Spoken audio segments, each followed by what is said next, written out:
Welcome to Adobe Connect, a no-code platform that integrates the apps you use and automates your workflows.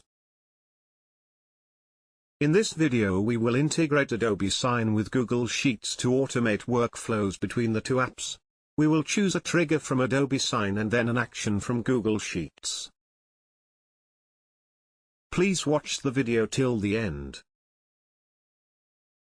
Start by selecting Adobe Sign as your trigger app. Next, choose a trigger event.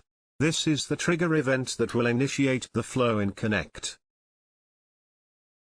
Select the one that will fit your needs.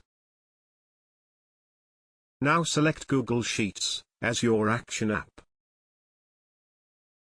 Next, choose an action event. This is the event that will initiate the flow in Connect.